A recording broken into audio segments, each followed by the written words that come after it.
শুরুতেই একটা স্লোগান শোনা যাক, গণতন্ত্রের মৃত্যু হয় যখন নেতৃত্ব কখনো অবসর নেয় না। এই একটা কথাই যেন নেপালের পুরো সংকটের সারমর্ম। চলুন একটু তলিয়ে দেখা যাক কিভাবে এই কথাটাই সত্যি হয়ে গেল।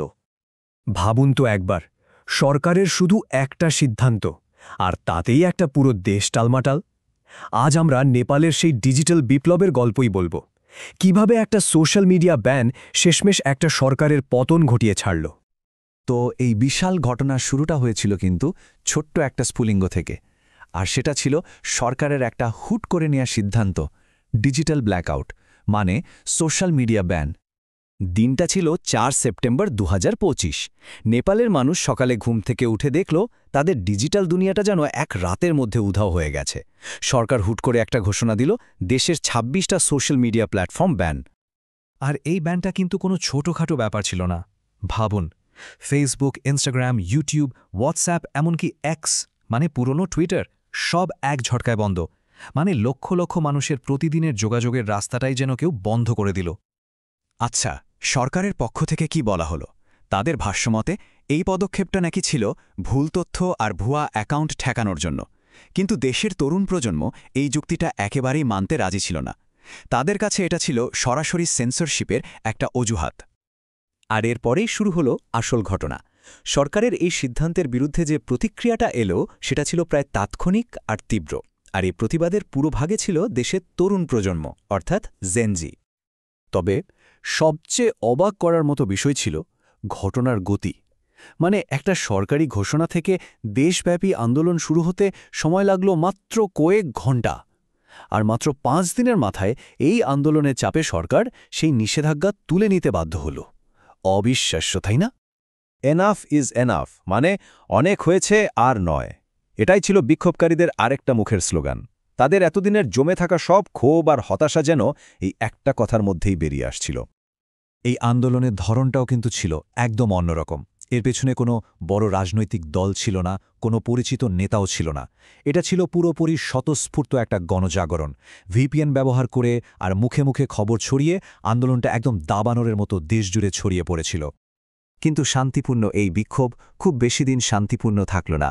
পরিস্থিতি নিয়ন্ত্রণের নামে সরকার যখনই দমনপীড়ন শুরু করল, তখনই সবকিছু একটা সহিংস দিকে মোড় নিল। ১৯ শুধু একটা সংখ্যা, কিন্তু এর পেছনের গল্পটা ভয়াবহ। সরকারি দমনপীড়নের নিশ্চিত মৃত্যুর সংখ্যা ছিল ১৯। এই একটা সংখ্যাই একটা সাধারণ বিক্ষোভকে একটা জাতীয় ট্র্যাজেডিতে বদলে দিয়েছিল। কিভাবে মারা গেল এই ১৯ জন? নিরাপত্তা বাহিনী বিক্ষোভ দমাতে কোনো কিছুই বাকি রাখেনি। লাঠিচার্জ, টিয়ার গ্যাস, রাবার বুলেট, এমনকি সরাসরি তাজা গুলিও ব্যবহার করা হয়েছিল। মানুষের ক্ষোভ তখন এতটাই চরমে পৌঁছেছিল যে কাঠমান্ডুতে সংসদ ভবনে আগুন পর্যন্ত লাগিয়ে দেওয়া হয়। বড় বড় রাজনৈতিক নেতাদের বাড়িতেও ভাঙচুর চলে। পুরো রাজধানী জুড়ে তখন শুধু বিশৃঙ্খলা আর অরাজকতার ছবি। এত বড় একটা গণ অভ্যুত্থানের পর রাজনৈতিক পরিণতি যা হওয়ার তাই হল। নেপালের ক্ষমতাসীন সরকারের পতন ঘটল। হ্যাঁ, পুরো সরকারটাই ভেঙে পড়ল। আর এই পতনটা হয়েছিল খুব দ্রুত, একেবারে চোখের সামনে। প্রথমে প্রচণ্ড চাপের মুখে প্রধানমন্ত্রী কেপি শর্মা ওলি পদত্যাগ করলেন।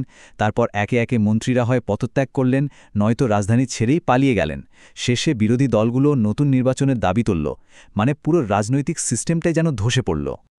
তো এত কিছুর পর নেপালের ভবিষ্যৎ এখন ঠিক কোথায় দাঁড়িয়ে? নিঃসন্দেহে দেশটা এখন একটা ঐতিহাসিক মোড়ের সামনে। এই ঘটনাটা খুব দ্রুতই আন্তর্জাতিক মহলের নজরে আসে।